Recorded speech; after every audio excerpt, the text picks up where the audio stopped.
تیزی سے بکھرتے ہیں.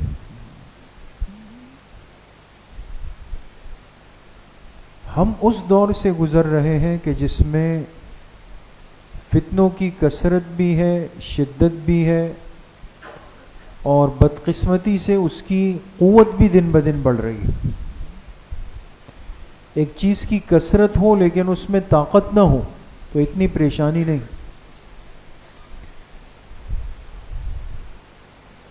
اہل حق اگر اپنے آپ کو کمزور کریں، اہل علم اگر اپنے علم کو کمزور کریں، اہل دین اگر اپنے دین سے تعلق کو کمزور کریں، تو باطل کے لائے ہوئے فتنوں میں ضرور جان پیدا ہوتی، طاقتور بن جاتے ہیں. دن بدن عجیب و غریب فتنے، عجیب و غریب باتیں امت کی طرف متوجہ ہو رہے ہیں، اور انسان اپنا ایک تعارف رکھتے ہوئے، ایک پہچان رکھتے ہوئے آج اس خواہش کے اندر مبتلا ہو رہا ہے کہ میں ہر ایک کے لیے قابل قبول بن جاؤں، میں ہر دل عزیز بن جاؤں، چاہے اس قبولیت اور عزیزیت کے لیے مجھے اپنے صحیح عقیدے پر چھری چلانی پڑ جائے تو چل جائے، چاہے اس کے لیے مجھے اول فول بکنا پڑے تو بول دوں گا، چاہے اس کے لیے مجھے 1450 سال کی چلتی ہوئی شریعت کی ترتیب سے، اس منہج سے، اکابر اور سلف صالحین کے طریقے سے ہٹنا پڑے، میں اس کو بھی آج قبول کرنے پہ تیار ہوں. اس لیے میرے عزیز طلبہ بہت احتیاط کریں. ہم ہر چیز آج دیکھتے بھی ہیں، سنتے بھی ہیں، اس میں دلچسپی بھی رکھتے ہیں، پھر اپنی ایک رائے اس پہ قائم کرتے ہیں، اور پھر اس چیز کو بار بار تکرار کر کے دیکھتے ہیں اور سنتے ہیں. دیکھیں میں آپ سے ایک بات عرض کرتا ہوں، اللہ پاک نے انسان کو یہ مزاج دیا ہے کہ اس پر اس کی قریبی چیزوں کا اثر ہوتا ہے. ہمارے کراچی میں ایک بہت بڑے عالم قریب میں گزرے ہیں، بہت دور نہیں، ماضی قریب میں. بڑی شخصیت تھی، اللہ نے بڑا علم دیا، وقار دیا. کچھ مسائل اور باتوں میں ان کی ایک، جس کو کہا جائے کہ ایک تفردانہ مزاج بھی تھا، لیکن ان کی حمیت اور غیرت میں کوئی شک نہیں، کوئی رائے نہیں. آپ نے بھی نام سنا ہوگا حضرت مفتی ظرف علی خان صاحب نور اللہ مرقدہ. کس کس نے سنا ہے نام حضرت؟ ماشاءاللہ سنا ہے نا.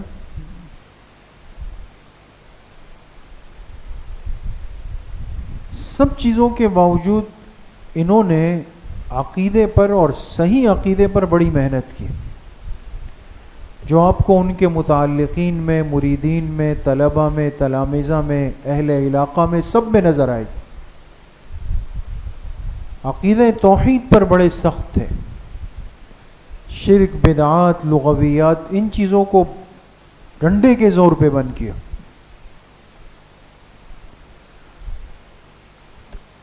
ایک دفعہ ہم ان کی مجلس میں بیٹھے ہوئے تھے، غالباً جمعے کا بیان تھا. طالب علمی میں ہم ایک عادت تھی، اکثر و بیشتر جمعے کے لیے کسی نہ کسی بزرگ کی مسجد میں جاتے تھے. اب تو ماشاءاللہ ہم خود بزرگ ہیں، اس لیے بیان کے بعد ہم پہنچتے ہیں مسجد میں. تو کہنے لگے کہ میں ایک کتاب لکھ رہا تھا اہل بدعت کے باطلانہ عقائد کے بارے میں. جو اہل بدعت ہے نا، جو بدعات میں مبتلا ہے، ان کے وہ عقائد جو باطل ہے، فاسد ہے، اس پر میں کتاب لکھ رہا تھا. انسان جب تصنیفی تحقیقی کام کرتا ہے تو آپ نے دیکھا ہوگا ایسا بندہ اس کی یہاں بھی کتابیں پڑھی ہوئی ہے، یہاں بھی پڑھی ہوئی ہے، یہاں بھی یہ ڈیسک بھری ہوئی ہے، یہ الماری بھری ہوئی ہے، کاغذات بکھرے ہوئے ہے نا. فرمایا کہ رات دن کا معاملہ تھا تو کتابیں ہر طرف رکھی ہوئی. جب رات جس کمرے میں سوتا تھا تو اکثر عادت تھی کہ رات کو میں لکھتا تھا تو وہ کتابیں میں نے لا کے اپنے سرہانے رکھ دی. اب وہ کتابیں جب میرے کمرے میں آئی، میں رات کو سویا تو مجھے نیند میں خواب میں ایسا لگا کہ ایک پانی ہے اور اس پانی میں میں ڈوب رہا ہوں، نیچے جا رہا ہوں. تو یہ خواب اچھا ہے یا خطرناک ہے؟ جی خطرناک ہے نا. پانی میں ڈوبنا میرے خیال میں تو خطرناک ہی ہوگا. اگلے دن پھر سویا، پھر دیکھا کہ ایک پانی میں ایک بہت بڑا تالاب ہے اور اس میں ایسا ہے جیسے میں پھنس رہا ہوں. تو میری سمجھ میں نہیں آیا. تو میں اپنے استاد حضرت مفتی ولی حسن ٹونکی جو مفتی اعظم پاکستان تھے اور ہماری مادر علمی کے جامعہ بنوری ٹاؤن کے شیخ الحدیث تھے، شیخ العرب والعجم حضرت مولانا سید حسین احمد مدنی رحمۃ اللہ علیہ کے شاگرد خاص تھے. ہم نے حضرت کی زیارت کی تھی. پر میں ان کی خدمت میں آیا مفتی ولی حسن صاحب رحمۃ اللہ علیہ کی، اور میں نے کہا کہ حضرت یہ مسئلہ ہے، میں بہت پریشان ہوں، رات سوتا ہوں یہ خواب دیکھتا ہوں. انہوں نے پوچھا کہ آپ آج کل کیا کر رہے ہیں؟ میں نے کہا کہ میں اس طرح اہل بدعت طبقہ جو ہے ان کے باطلانہ عقائد کو جمع کر رہا ہوں اور تصنیفی کام کر رہا ہوں. کہاں کرتے ہیں؟ کہا دن میں اپنے دفتر میں کرتا ہوں، رات میں وہ کتابیں اپنے کمرے میں لے آتا ہوں. کہا وہ کتابیں اپنے کمرے سے ان کی نکالیں. کہا اس لیے کہ باطل کی ہر چیز کے قرب کا بھی ایک اثر ہوتا ہے. چونکہ ان کی کتابیں پڑھی ہوئی تھی نا سرہانے دائیں بائیں ہر طرف. کہا ان چیزوں کا ایک قریب ہونا یہ انسان پر روحانی طور پہ اثر انداز ہوتا ہے. اس کو آپ نکال لیں، دور کریں. دن میں کام کریں لیکن رات کو اس کو اپنے سرہانے دائیں بائیں مت رکھیں. فرمایا میں نے اس کو فوراً ہٹایا، تب جا کے میری طبیعت بحال ہوئی. اس واقعے کے بیان کرنے کا اور بات عرض کرنے کا مقصد یہ ہے کہ یہ یقین دل میں بٹھا لے دوستوں، اور اس غلط فہمی کو دل دماغ سے نکال دے کہ کسی غلط چیز کے قرب سے آپ پہ اثر نہیں پڑے گا. اثر ضرور پڑتا ہے، انسان کے بول چال پہ بھی پڑتا ہے، انسان کے مزاج پہ بھی پڑتا ہے، انسان کے اخلاق پہ بھی پڑتا ہے، سب چیزوں پہ پڑ جاتا. تو آج ایسی کچھ چیزیں محسوس ہوتی ہے دوستو کہ ہمارے ایسے لوگ جو ہمارے مسلک و مشرب کے ہوتے ہیں لیکن ان میں بدلاؤ آ رہا ہے، کسی اور کی زبان بولنے لگ گئے، اپنے بڑوں پر معترض بننے لگ گئے کہ بھئی آپ ایسا کیوں نہیں کہتے، آپ ایسا کیوں نہیں کہتے، آپ ایسا کیوں نہیں کہتے.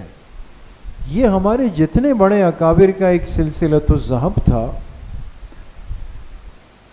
اور جتنا ایک تسلسل تھا، کیا ان میں خدا نخواستہ اہل بیت کی محبت کی کمی تھی؟ کیا ان کے دلوں میں شہدائے کربلا کا عشق نہیں تھا؟ کیا انہوں نے مقام حسین کو پہچانا نہیں تھا؟ کیا ان کو نہیں پتا تھا کہ یزید فاسق و فاجر آدمی ہے؟ کہ آج ایسا بندہ کہ جس کی کوئی علمی پس منظر، کوئی خاندانی بیک گراؤنڈ کچھ بھی نہیں ہے، وہ بھی کھڑے ہو کر کے گلے کے انداز میں کہتا ہے کہ جی آپ کو حضرت حسین رضی اللہ عنہ کے ساتھ علیہ السلام کہنا چاہیے.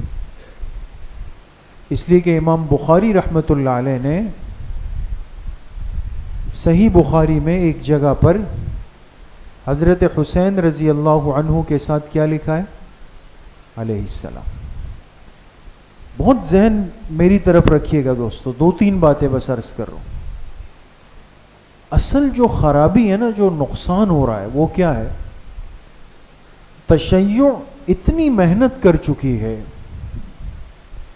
کہ انہوں نے ہمارے ذہنوں میں، ہمارے نوخیز ذہنوں میں یہ بات بٹھا دی کہ رضی اللہ عنہ کا مرتبہ کم ہے، اس سے جڑے ہوئے لوگوں کا مقام مرتبہ کم ہے، اور علیہ السلام کا مرتبہ اوپر ہے، لہذا جن کے ساتھ رضی اللہ عنہ لگائیں گے تو وہ نیچے چلے جائیں گے. آپ میں سے ثالثہ میں جو طلبہ پڑھتے ہیں اور جو اوپر کے طلبہ ہیں، اصول الشاشی پڑھی ہے نا؟ اصول الشاشی. اب تو مجھے اندازہ نہیں کہ کون سے نسخے آپ کے پاس ہیں، لیکن اصول الشاشی کے اندر جو مصنف ہے صاحب اصول الشاشی، انہوں نے بالکل شروع میں امام اعظم ابو حنیفہ رحمۃ اللہ علیہ کا تذکرہ کیا اور ان کے ساتھ کیا لکھا؟ رضی اللہ عنہ. اب آپ مجھے بتائیں کہ امام ابو حنیفہ رحمۃ اللہ علیہ صحابی ہیں؟ جی، وہ صحابی ہیں؟ نہیں ہے نا، وہ صحابی نہیں. ان کے تابعی ہونے میں اختلاف ہے. تابعی ہونے میں اس میں بحث ہے محدثین کی، اور اس پہ بڑا علمی کام ہوا کہ ان کی صحابہ سے ملاقات ہے یا نہیں. بعض حضرات نے یہاں تک لکھا ہے کہ ان کی 10 سے اوپر صحابہ سے ملاقات ہوئی ہے. بعض نے 3 لکھا ہے، اور بعض نے یہ لکھا کہ ملاقات ہے لیکن اتنی کم عمری میں ہے، بچپنے میں ہے، صغر میں ہے، کہ جس میں تابعیت کو ہم ثابت نہیں کر سکتے. لیکن وہ ایک علمی بحث ہے. امام ابو حنیفہ رحمۃ اللہ علیہ کے تابعی ہونے یا نہ ہونے میں ایک علمی اختلاف ہے. صحابی تو کسی کے نزدیک بھی نہیں ہے. صاحب اصول الشاشی نے ان کو صرف ایک جگہ پر لکھا رضی اللہ عنہ. آپ مجھے بتائیں، آپ میں سے کوئی دور حدیث میں ہے، کوئی تخصص میں ہے، کوئی خامسہ میں ہے، کوئی رابعہ میں ہے، آپ کے کتنے اساتذہ امام اعظم ابو حنیفہ کا جب نام لیتے ہیں تو اس کے ساتھ رضی اللہ عنہ کہتے ہیں؟ کوئی ہے؟ بلکہ سب کیا کہتے ہیں؟ رحمہ اللہ تعالی، رحمت اللہ علیہ. تو اب اگر کل کوئی کھڑا ہو جائے اور کہے کہ بھئی آپ لوگ کیوں رضی اللہ عنہ نہیں کہتے؟ صاحب اصول الشاشی نے تو لکھا ہے. بعض چیزیں ادب اور احترام میں کہہ دی جاتی ہیں. جیسے آپ نے دیکھا ہوگا بعض بزرگ آتے ہیں تو کہتے ہیں قبلہ تشریف لائے ہیں. سنا؟ قبلہ آپ یہاں تشریف رکھیں. وہ بزرگ قبلہ ہے؟ قبلہ نہیں ہے. یہ ادباً و احتراماً بعض دفعہ کہا جاتا ہے، لیکن کسی انسان کے ساتھ القاب کیا لگنا ہے یہ میں اور آپ طے نہیں کریں گے، یہ اصول طے کرے گا. اور اصول میں طے ہو چکا ہے کہ انبیاء علیہم الصلاۃ والسلام کی ذوات خاص ہے. کس جملے کے لیے؟ علیہ الصلاۃ والسلام. صحابہ و اہل بیت و ازواج مطہرات خاص ہے کس کے لیے؟ رضی اللہ تعالی. اور اس کے بعد امت کا جتنا صالحین کا طبقہ ہے، صالحین نیک، وہ تابعین سے لے کر آج تک آپ جیسے نیک لوگ جتنے بھی ہیں، جو بھی ہوں، اگر کوئی بھی ہو تو اس کے ساتھ جب جملہ وہ لگے گا تو کیا کہا جائے گا؟ رحمہ اللہ تعالی. بات سمجھ میں؟ اس میں کسی کی بے اکرامی نہیں ہے، کسی کے مقام کو گرایا نہیں گیا ہے دوستوں. لیکن مصیبت یہ کہ دوسرے کا جھوٹا کھائیں گے تو وہی زبان بولیں گے. بات سمجھ میں آ گئی؟ اپنوں کے ساتھ کھائیں، اپنوں کے ساتھ پئیں، اپنوں کے ساتھ بیٹھیں، اپنوں کی اصطلاحات پہ فخر کریں، شکر ادا کریں، اور ان فتنوں کے اندر مبتلا نہیں ہوں. ہمارے مسلمان بھی اس مہینے میں ان کے مرثیے سن رہے ہوتے ہیں، ان کے نوحے، اس لیے کان کو اچھے لگ رہے ہیں نا. اب یہ چیزیں سنی اندر وہی جذبات پک رہے ہوتے ہیں. 2-3 مہینے بعد وہی میاں مٹھو بن کے وہی باتیں بول رہے ہوتے ہیں. آپ طلبہ ہیں دین کے، آپ نے کل کام کرنا ہے، اور کام بھی سنجیدہ، علمی، حکمت اور تدبر کے ساتھ کرنا ہے، الجھنا نہیں ہے. یہ ساری باتیں آج ہمارے طالب علم کو معلوم ہونی چاہیے کہ مجھے اپنے مجمع کو کیسے بچانا ہے، اپنے مجمع کو، اپنے ساتھیوں کو، اپنے طلبہ کو کیسے کنٹرول کے اندر رکھنا ہے. تو اس لیے آج یہ فتنے ہیں، عجیب و غریب باتیں آپ کے سامنے آئے گی کہ جی آپ کے فلاں عالم نے یہ کہہ دیا، آپ کے فلاں نعت خوان نے یہ کہہ دیا، آپ کے فلاں نے یہ کہہ دیا. ایک بندے کے پیچھے تو ہم چلتے نہیں ہیں، ہم تو جمہور کے پیچھے چلتے ہیں. لہذا جو بات، جو مسائل، جو فتاوی، جو ترتیب اور جو طریقہ ہمارے اکابر علماء دیوبند کا ہے، کن کا؟ اکابر علماء دیوبند کا ہے، ہم اسی راستے پر چلنے کے پابند ہیں. میری یہ بات کس کس کو سمجھ میں آئی؟ آپ کو بھی آ گئی؟ تازہ تازہ نیند سے اٹھے لیکن ہاتھ اٹھا لیا، ماشاء. سب کو سمجھ آ گئی؟ اللہ پاک مجھے بھی آپ سب کو صحیح عمل کی توفیق نصیب فرمائے. وآخر دعوانا ان الحمد للہ رب العالمین. تھوڑے سے ختمات پڑھ کے پھر انشاءاللہ مراقبہ. بسم اللہ الرحمن الرحیم. الحمد للہ الذی لم یتخذ ولدا ولم یکن له شریک فی الملک ولم یکن له ولی من الذل وکبرہ تکبیرا. تمام ساتھی ایک مرتبہ درود شریف پڑھ لیں. اللہم صلی علی. ایک مرتبہ سورہ فاتحہ پڑھ لیں. بسم اللہ الرحمن الرحیم. الحمد للہ رب العالمین. ایک مرتبہ سورہ علم نشرح پڑھ لیں. بسم اللہ الرحمن الرحیم. علم نشرح لک صدرک ووضعنا عنک وزرک.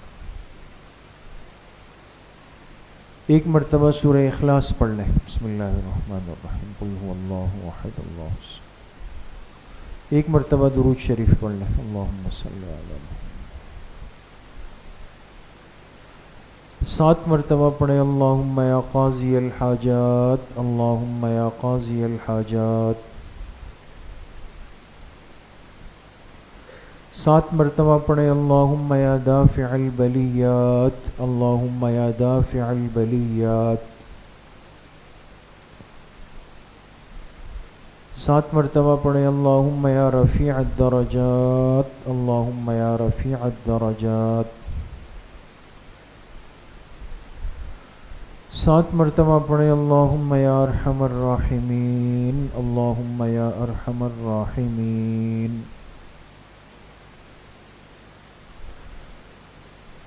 ایک مرتبہ درود شریف پڑھ لیں. اللہم صلی علی محمد وعلی آلہ. 3 مرتبہ پڑھیں. حسبنا اللہ ونعم الوکیل، حسبنا اللہ ونعم الوکیل. ایک مرتبہ درود شریف پڑھ لیں. اللہم صلی علی.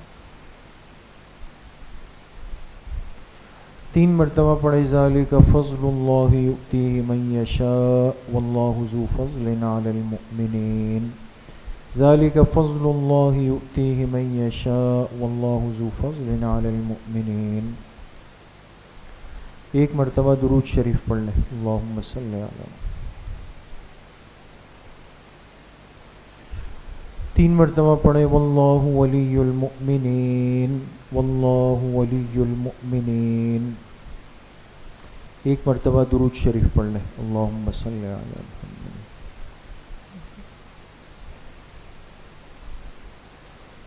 3 مرتبہ پڑھیں. یا لطیف یا خبیر یا ودود یا شکور، یا لطیف یا خبیر یا ودود یا شکور. ایک مرتبہ درود شریف پڑھ لیں. اللہم صلی علی.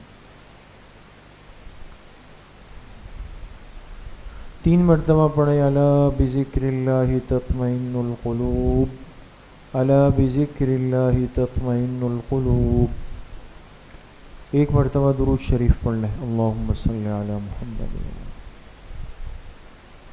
اللہم بارک علی محمد وعلی آل محمد۔ تمام ساتھی اپنے سروں کو جھکا لیں، آنکھیں بند کر دیں، دلوں کی طرف متوجہ ہو جائیں۔ یہ تصور کریں کہ اللہ کی بارگاہ سے انوارات، فیوزات، تجلیات اتر رہے ہیں اور میرے دل کے اندر سما رہے ہیں، جس کی برکت سے میرے دل سے گناہوں کا میل، کچیل، زنگ، ظلمات، کدورات سب کچھ نکل رہا ہے، اور میرے دل کی ہر دھڑکن کہہ رہی ہے اللہ اللہ اللہ۔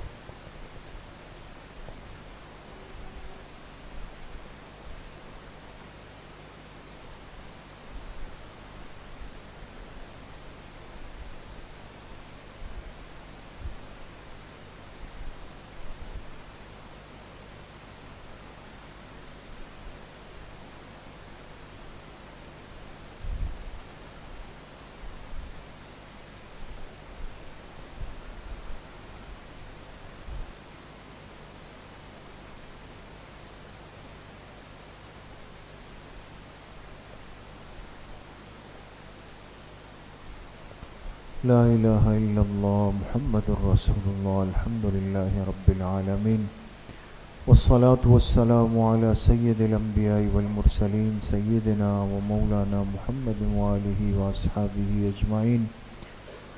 اللہم انا نسألک علما نافعا ورزقا واسعا وشفاء من کل داء۔ اللہم انا نسألک العفو والعافیة والمعافاة الدائمة فی الدین والدنیا والآخرہ، والفوز بالجنة والنجاة من النار۔ اللهم احسن عاقبتنا في الأمور كلها وأجرنا من خزي الدنيا وعذاب الآخرة۔ ربنا لا تزغ قلوبنا بعد إذ هديتنا وهب لنا من لدنك رحمة إنك أنت الوهاب۔ وصلى الله وسلم على نبينا محمد وآله وصحبه أجمعين برحمته۔ آج انشاءاللہ عصر کی نماز کے بعد مجلس ہوگی اور اس میں انشاءاللہ تھوڑی بات تفصیل سے کریں گے۔ ساتھیوں سے درخواست ہے کہ عصر کی نماز یہیں پڑھیں، تشریف لائیں۔ کون کون آئے گا انشاءاللہ؟ ایک ساتھی نے دونوں ہاتھ اٹھا لیے۔